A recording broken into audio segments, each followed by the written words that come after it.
Very good morning to all of you. Welcome back to my YouTube channel path for me. तो welcome back दोस्तों। तो दोस्तों अपन ने last video में अपना जो स्टार्ट करा था टॉपिक दैट इज ग्लोमेरुलोनेफ्राइटिस, जिसके अपन ने यानी प्राइमरी वाले पार्ट में जो अपन ने 9 टाइप्स पढ़े थे उसमें से अपन ने 5 टाइप्स अपने कवर कर लिए थे। आज बचे कुछ अपन 4 अपन इस वीडियो में कवर करेंगे। तो ठीक है दोस्तों, बिना टाइम वेस्ट करे अपन स्टार्ट करते हैं। मेरा नाम सुमित रावत है, मैं second year MBBS student of GMC Ratlam. ठीक है, तो अपन दोस्तों चलिए अपना रीनल पैथोलॉजी जो कि सीरीज चल रही है उसका एक लास्ट इंपॉर्टेंट टॉपिक है। तो चलिए अपन स्टार्ट करते हैं अपना आगे ग्लोमेरुलोनेफ्राइटिस को, जिसमें अपन मेम्ब्रेनस यहाँ पर अपन ने यहाँ तक अपन ने देख लिया था मेम्ब्रेन प्रोलिफरेटिव ग्लोमेरुलोनेफ्राइटिस, जिसका अपन ने उसका लाइट माइक्रोस्कोपी देखा, इलेक्ट्रॉन माइक्रोस्कोपी देखा और इम्यूनोफ्लोरेसेंट ऐसे देखा। ठीक है, बाकी अपने इसकी पैथोजेनेसिस भी देखिए। नेक्स्ट आता है जो कि मोस्ट इंपॉर्टेंट फोकल ग्लोमेरुलोनेफ्राइटिस। ठीक है, फोकल सेगमेंटल ग्लोमेरुलोस्क्लेरोसिस जो कि अगला है। तो फोकल से अगर ग्लोमेरुलोनेफ्राइटिस की बात करें तो इसमें deposition mesangial proliferative mesangial deposition है। उसका ग्रोथ कैसा होगा, फोकल रहेगा, मतलब सारे के सारे ग्लोमेरुला इन्वॉल्व नहीं है, कुछ पार्ट का इन्वॉल्वमेंट ही होगा। बाकी इसका अपन जनरली लाइट माइक्रोस्कोप की आपको मैं बताऊं तो फोकल और सेगमेंट रहेगा और फोकल स्क्लेरोसिस जो कि नेक्स्ट वाले का रहेगा। ठीक है, कि दोनों आपको साथ में इसलिए पढ़ना जरूरी है कि दोनों एक जैसे ही हैं। इसमें फोकल सेगमेंटल वाला पार्ट है, इसमें फोकल अपन जो जनरली देखते हैं नॉट सेगमेंटल मतलब कुछ अफेक्टेड ग्लोमेरुला आएगा, इसमें फोकल स्क्लेरोसिस होगा।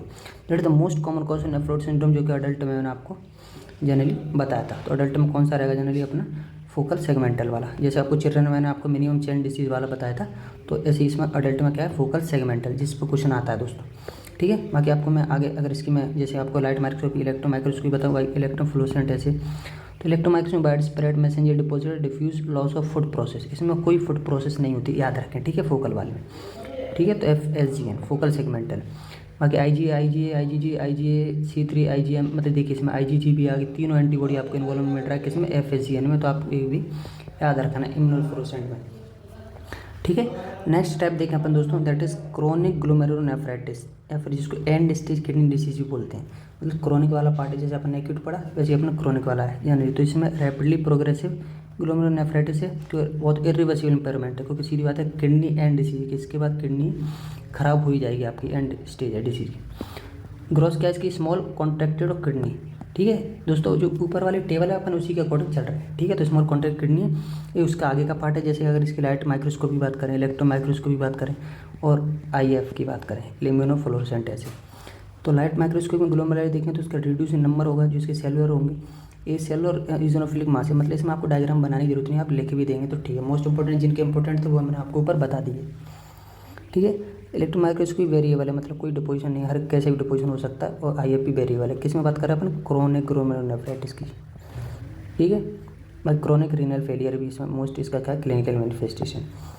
ठीक है दोस्तों, लास्ट अपना बचता है दैट इज IgA नेफ्रोपैथी, इसको बर्गर डिसीज भी बोलते हैं अपन। तो most common type of glomerulonephritis world wide. अगर वर्ल्ड वाइड पूछा जाए, अडल्ट में नहीं, बच्चों में नहीं, वर्ल्ड वाइड पूछा जाए तो आप क्या बोलोगे, IgA nephropathy, it is one of the glomerulonephritis. ठीक है, आगे इसकी लाइट माइक्रोस्कोपी तो वेरिएबल है, इलेक्ट्रॉन माइक्रोस्कोपी देखें तो मैसेंजियल डिपोजिशन हो रहा है IG में, और IF देखें तो IgA+C3 का।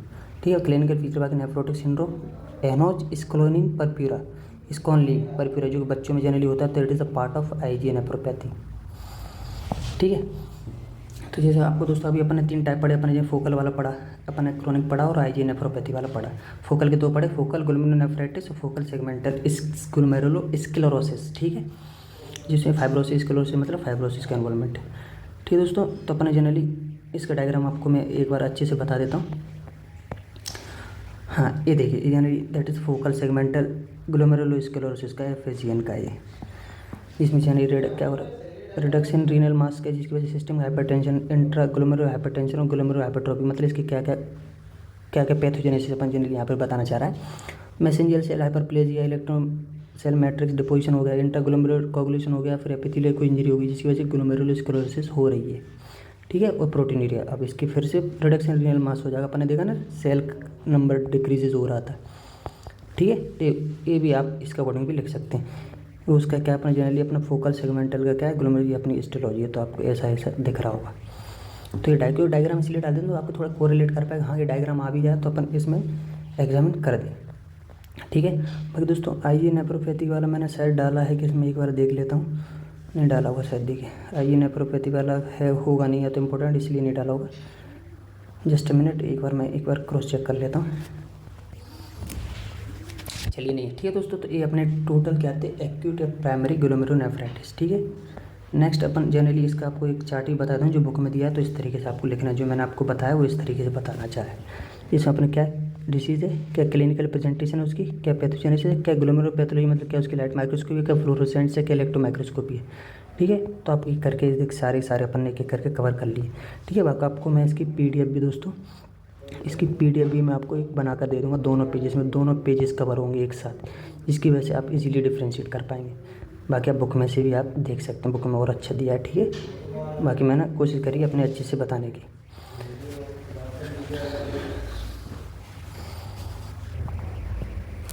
बाकी दोस्तों अगर अपन इसकी नेक्स्ट बात करें, दैट इज सेकेंडरी, अपन ने पढ़ा था सेकेंडरी हेरिडिटरी, जिसमें सेकेंडरी वाली बात करें, सेकेंडरी सिस्टम ग्लोमेरुलर डिसीज़ की, जिसमें अपन 2 इंपॉर्टेंट वाली पढ़ेंगे, तो SLE पढ़ेंगे, दूसरा अमाइलोइडोसिस, इसमें SLE वाला ज़्यादा इंपॉर्टेंट है, ठीक है। लूपस नेफ्राइटिस भी बोलते हैं इसको। तो डायबिटिक नेफ्रोपैथी, उससे पहले अपन को एक चीज़ जाननी है, डायबिटिक नेफ्रोपैथी क्या है, जिसमें जनरली ग्लोमेरुलस, ब्लड वेसल और रीनल ट्यूबल तीनों का इन्वॉल्वमेंट है, ठीक है। That is a renal involvement is an important complication of diabetes mellitus, DM। Diabetes zero रहती है, चाहे वो टाइप 1 हो या टाइप 2 हो, ठीक है दोस्तों। तो 3 type of renal lesions diabetes mellitus, जैसे डायबिटिक ग्लोमेरुलोस्क्लेरोसिस, वेस्कुलर लीजन और ट्यूबुलर लीजन, जो कि अरमानी एब्स्टीन लीजन है। तो डायबिटिक ग्लोमेरुलोस्क्लेरोसिस की बात करें पहले, तो डिफ्यूज और नोडुलर 2 तरह का होता है, जिसमें डिफ्यूज ग्लोमेरुलोस का मतलब होता है मोस्ट कॉमन है, include all part of glomerular, जो डिफ्यूज वाला है। Diffuse increase in mesangial matrix, तो इंक्रीज क्या मैट्रिक्स का इंक्रीज है। 2 कैरेक्टरिस्टिक फीचर हैं इसके, कैप्सुलर ड्रॉप और फाइब्रिन कैप, ठीक है, जिसमें fibrin cap homogeneous material of lobule. तो इसके 2 कैरेक्टर फीचर आप याद रखें। This is a diffuse glomerulus part of diabetic glomerulosclerosis, ठीक है। नोडुलर वाली ये देखो मैं ग्लोमेरुलोस्क्लेरोसिस की, तो also known as Kimmelstiel Wilson KW region, इस पे MCQ आपसे जनरली पूछ लिया जाता है। KW वाला किसका, तो नोडुलर ग्लोमेरुलोस्क्लेरोसिस का। पैथोजेनोमोनिक मोस्ट स्पेसिफिक है, only occur in kidney disease, अकेली किडनी में ही होगी, कहीं और नहीं होती। These lesions are specific for type 1 diabetes, जैसे मैंने आपको ऊपर बताया, तो टाइप 1 में इन्वॉल्वमेंट है। इसके क्या कैरेक्टर फीचर है, नोडाइलर हाईलैंड डिपोजिट रहता है, जैसे मेसेंजियल मैट्रिक्स में हाईलैंड डिपोजिशन जनरली रहेगा, ठीक है। नेक्स्ट बात करते हैं, तो वही अपनी डायबिटिक ग्लोमेरुलोस्क्लेरोसिस की बात करते हैं। नेक्स्ट होता है वेस्कुलर और ट्यूबुलर रीजन। वेस्कुलर वाले में आप hyaline arteriolosclerosis is occurring both diffuse and nodular type की में भी रहेगी।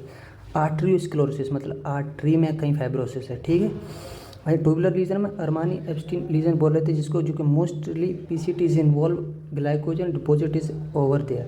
तो किसका इन्वॉल्वमेंट हुआ, ग्लाइकोजन, इसकी वजह से इसको अरमानी एब्स्टीन जिन्होंने बोला था साइंटिस्ट के नाम पर, तो ट्यूबुलर लीजन हो गया। नेक्स्ट जैसे कि मैं आपको बात करी लूपस नेफ्राइटिस की, SLE, ठीक है, SLE अपना। तो renal manifestation of systemic lupus erythematosus are term as lupus nephritis. SLE is multi system autoimmune disease है। If we taken the kidney of any cadaver then we observe 6 pattern grossly. 6 pattern क्या क्या होंगे अपन loops nephritis अगर देखें तो देखिए, class 1, class 2, class 3, class 4, class 5, class 6 pattern मिलेंगे। Minimal lesion मिलेंगे, mesangial lupus nephritis, focal segmented diffuse type की मिलेगी, मेम्ब्रेनस लूपस नेफ्राइटिस, तो एक किडनी में फीचर्स मिलेंगे अपन को, ठीक है। जैसे मोस्ट कॉमन क्या है, most common diffuse proliferative lupus nephritis, most common in severe. अब इसकी भी आप देखिए लाइट माइक्रोस्कोप, इलेक्ट्रॉन इम्यूनोफ्लोरेसेंट अपन ने क्लास 1, क्लास 2, क्लास 3, क्लास 4 जो कि मोस्ट कॉमन है, क्लास 5, क्लास 6 नॉर्मल होगा, क्लास 1 में मैसेंजर डिपोजिशन होगा और IgG3 का होगा। वहीं क्लास 2 में मैसेंजर इंक्रीज हो जाएगा मैट्रिक्स का, बाकी मैसेंजर और IgG सेम, ठीक है। देखिए एलोंग फ्लोरेसेंट सभी में सिमिलर होता है जनरली, ठीक है भाई। क्लास 3 में फोकल सेगमेंट प्रोलिफरेशन हो, क्लास 4 में डिफ्यूज टाइप का रहेगा, क्लास 5 में थिकनिंग रहेगी ग्लोमेरुलर बेसमेंट मेम्ब्रेन की, और 6th वाले में क्रिस्क्लोरेसिंग हाइलेनाइजिंग टाइप ऑफ लाइट माइक्रोस्कोपी देखने को मिलेगी। इलेक्ट्रॉन में डिपोजिशन सब एंडोथेलियल सब एपिथेलियम क्लास 3 में, 4th में मैसेंजर सब एंडोथेलियल, क्लास 5 में सब एंडोथेलियल और क्लास 6th में एनीवियर। इसमें से आपको 4th वाली जनरली याद रखनी है कि डिफ्यूज प्रोलिफरेट में लाइट माइक्रोस्कोपी होती है, उसमें इलेक्ट्रो माइक्रोस्कोपी में उसको मैसेंजर और सब एंडोथेलियल डिपोजिशन होता है। ये तो होगी बात अपनी सेकेंडरी वाली की, जिसमें मोस्ट इंपॉर्टेंट जो थी मैंने आपको दोनों डिसीज पढ़ा दी। हेरिडिटरी में नेफ्राइटिस जिसमें अपने Alport syndrome, Fabry disease, nail patella syndrome और थिन मेम्ब्रेन डिसीज, जिसमें से एल्पर्ट और थिन मेम्ब्रेन वाले मोस्ट इंपॉर्टेंट मोस्ट कॉमन जो पूछे जाते हैं। जैसे एल्पर्ट सिंड्रोम की आपको बात करूँ तो मोस्ट कॉमन हेरिडिटरी नेफ्रोटाइटिस, कौन सा नेफ्राइटिस, कौन सा अपना एल्पर्ट सिंड्रोम, जिसकी पैथोजेनेसिस का एक्स-लिंक्ड डोमिनेंट डिसऑर्डर है, affect male more than female, mutation in alpha 5 chain type of 4 collagen, ये आपको याद रखना, कोलेजन 4 अल्फा 5 इसमें म्यूटेशन होता है, इसी वजह से होता है। ट्राइड मैनिफेस्टेशन जैसे आई में दिक्कत आएगी, हेयरिंग में दिक्कत आएगी, किडनी डिसीज है तो इसकी किडनी मैच्योरिटी मिलेगा, तो आपको ट्राइड मैनिफेस्टेशन आपको देखने को मिलता है किसमें, एल्पर्ट सिंड्रोम में, ठीक है। लाइट माइक्रोस्कोपी की बात करें तो बेसमेंट मेम्ब्रेन स्प्लिटिंग और प्रोलिफरेशन ऑफ मेसेंजियल सेल्स, ठीक है। इलेक्ट्रॉन माइक्रोस्कोपी में diagnostic disease showing alternate thickening of क्या बास्केट वीव अपीयरेंस, ये MCQ आता है इस पर। बास्केट वीव अपीयरेंस किस में रहता है तो अपना एल्पर्ट सिंड्रोम अपना जनरली देखने को मिलता है, ठीक है। बाकी इम्यूनोफ्लोरेसेंट में कोई डिपोजिशन नहीं है। जैसे आपको जनरली एल्पर्ट सिंड्रोम के देखिए हेरिडिटीज पे एल्पर्ट सिंड्रोम, ये आपके CL का मतलब यहाँ पे कैपिलरी ल्यूमन है, एक तरह से यहाँ पे कैपिलरी के ल्यूमन है। तो इसमें इलेक्ट्रॉन जो माइक्रो दिखाई गई है regular thickening of the basement membrane, lamination, laminar densa, foci refraction, ये देखिए इसकी थिकनेस आपको ये बढ़ती जा रही एकदम, that is of basement membrane, ठीक है। तो आपको यानी ये डायग्राम अगर आता है इलेक्ट्रॉन माइक्रोस्कोपी का तो आपको क्या बताना है, एल्पर्ट सिंड्रोम की है ये भाई, ठीक है दोस्तों। नेक्स्ट आती है अपनी जो कि next Fabry disease, accumulation of neutral glycosphingolipids, glycosphingolipid type of deposition रहता है। नेल पटेला सिंड्रोम में क्या रहेगा अपना mutation alpha 1 chain of type 4, वहाँ पर अल्फा 5 थी अपने, यहाँ पर अल्फा 1 चेन ऑफ कोलेजन 4, वहाँ पर 4 थी, कोलेजन 4 क्रोमोसोम 9, ये देखिए कॉल 5A1। तो ये MCQ पर्पज से इंपॉर्टेंट है। थिन मेम्ब्रेन डिसीज को मोस्ट इंपॉर्टेंट दूसरी वाली जिसको बनान फैमिलियल हेमिचूरिया भी बोलते हैं। Thinning of glomerular basement membrane कितनी हो जाती है, लेस देन 250 nm, जो कि नॉर्मली कितनी होनी चाहिए 300 to 400। ये सिम्टोमेटिक हेमिचूरिया होता है। यहाँ पर म्यूटेशन किसका हो रहा है, अल्फा 3 अल्फा 4 का चेंज ऑफ टाइप 4 कोलेजन, ठीक है। तो col 4A3 col 4A4। Symptoms multiple osseous defects, elbows, kidneys, nail dysplasia और हेरेडिटरी नेफ्राइटिस। तो इसके कुछ सिम्टम है किसके अपने थिन मेम्ब्रेन के, ये आपका thin membrane disease, that is type of hereditary glomerulonephritis, ठीक है दोस्तों। तो ये तो रही बात अपनी दोस्तों ग्लोमेरुलोनेफ्राइटिस अपने देख लीजिए करके, और अपने प्राइमरी वाले एक्यूट दे के फिर अपना सेकेंडरी वाले वो अपने देखे ग्लोमेरुलोनेफ्राइटिस, फिर अपन हेरेडिटरी वाले देखे। प्राइमरी एक्यूट में अपने पूरे 9 के 9 टाइप कवर करे उसमें, और सेकंड वन अपन ने फिर उसमें अपने सेकेंडरी में अपन ने कवर करी जिसमें लूपस नेफ्राइटिस में अपना फर्दर 6 क्लासेस वाले में अपन ने उनका अलग अलग जो अपन ने देखा कि अगर किसी कैटेगरी के अपन किडनी निकालते हैं उसको अपन क्या क्या चेंजेस उसमें देखेंगे। तो 6 टाइप का उसमें क्लासेस थी, वो मैंने आपको बताई। फिर अपन ने इसमें लास्ट हेरेडिटरी में अपना जनरली जिसमें एल्पर्ट सिंड्रोम जो कि मोस्ट इंपॉर्टेंट है थिन मेम्ब्रेन डिसीज वाला,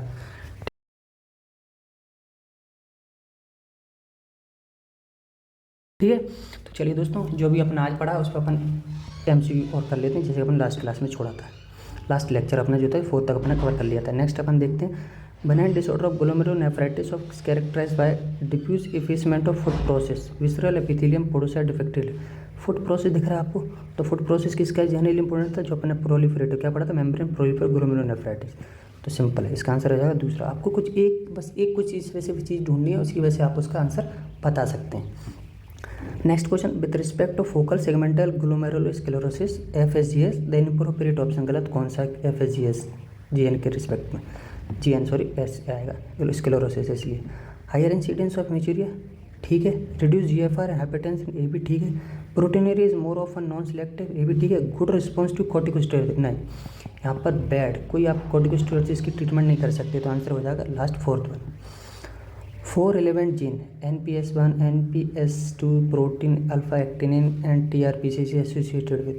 आपको सिंपल ऐसे बताएं तो 4 relevant जीन अपन जनरली इसमें सबसे ज़्यादा जो कॉमन अपन पढ़ी जाती है glomerular that is focal segmental glomerulonephritis, ठीक है दोस्तों। तो आंसर हो जाएगा FSG। Recently 2 sequence variations in apolipoprotein जिसको L1 जीन एपोल1 जिसको बोलते हैं associated with increase risk of FSGS renal failure in individual of African descent, this gene is located on. सीधी बात आपको दोस्तों याद रखना कि याद ही रखना क्रोमोसोम नंबर 22 पर होता है वो, जो आपको रिसेंटली आपको लाइपोप्रोटीन इन्वॉल्वमेंट किया गया है, तो 22 पे आया था। The main difference between the type 1 and type 2 MPN membrane proliferated glomerulonephritis which is morphologic similar but pathological distinct, ठीक है। मोर्फोलॉजी सिमिलर है पर पैथोलॉजी उसकी डिस्टिंक्ट है। Is determined by the complement system present on gives, complement system पूछ रहा था, अब जनरली कुछ नहीं C3 वाला इसमें जनरली इन्वॉल्व रहता है अपना। डेंस डिपॉजिट डिसीज जो कि टाइप 2 MPGN है, dense deposit disease type 2 MPGN have abnormality of deposition in glomeruli which include all except, मतलब डेंस डिपोजिशन डिसीज जो अपना टाइप 2 अपना बताई थी, डायग्राम बताया मैंने आपको जिसमें अपना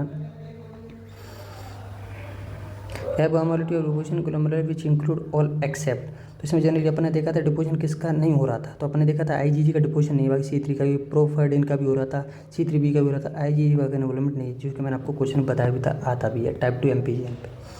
नेक्स्ट का है most common type of glomerulonephritis world wide आपको पता है, सिंपल सा IG आपके दिमाग में आनी चाहिए, IG नेफ्रोपैथी का, ठीक है। तो आंसर है IG नेफ्रोपैथी।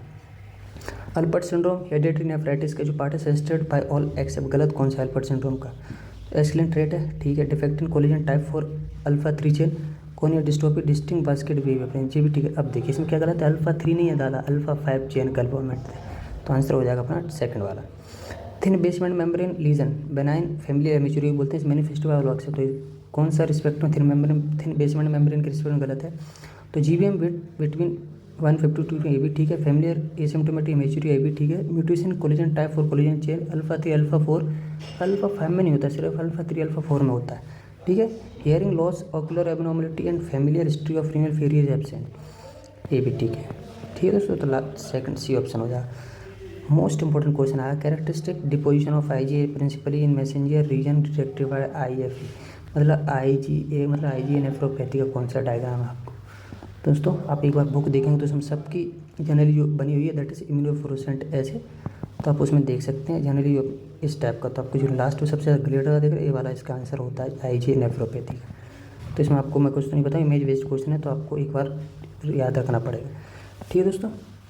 तो दोस्तों ये थोड़ा अपना मोस्ट इम्पोर्टेंट ग्लोमेरुलोनेफ्राइटिस, ठीक है दोस्तों। तो मोस्ट इंपोर्टेंट टॉपिक है दोस्तों, आप इसको एक बार नहीं 2 बार नहीं 3 बार पहले इसको अच्छे से वीडियो देखिए, उसके नोट्स प्रॉपर बनाइए, फिर उसको बार बार रिवाइज करिए, बुक एक बार पढ़िए, बुक से क्रॉस चेक कीजिए, मतलब क्या है क्या इमेज बेस, कौन सा इमेज किसका है, किस में कैसी हिस्टोलॉजी है, क्या है उसकी इलेक्ट्रो माइक्रोस्कोपी है, क्या लाइट है, ठीक है। बाकी मैंने आपको प्रॉपर लिखना कैसे है, आपका स्कोरिंग इस नोट से हो जाएगा। बाकी मैं आपको दोनों पेज एक साथ डाल दूंगा मैं, ताकि आपको डिफरेंस एक PDF आपके पास रहेगी, तो आप अच्छे से समझ पाएंगे कि हमने क्या समझाना चाहा आपको, ठीक है दोस्तों। तब तक आप ग्लोमेरुलोनेफ्राइटिस पढ़ते रहिए, बाकी इसका एक छोटा टॉपिक बचा है जो कि एक और वीडियो रहेगा, तो अपन उसमें उसको कवर करेंगे, ठीक है दोस्तों। तब तक आप ग्लोमेरुलोनेफ्राइटिस जो मोस्ट इंपोर्टेंट था वो मैंने आपको बता दिया, ठीक है। थैंक यू दोस्तों, अगली वीडियो में बहुत जल्दी मिलेंगे, ठीक है। आपको अगर मेरा वीडियो पसंद आया तो प्लीज़ शेयर एंड सब्सक्राइब कीजिए अपने दोस्तों के साथ, ठीक है। तो नेक्स्ट वीडियो मिलते हैं, थैंक यू सो मच।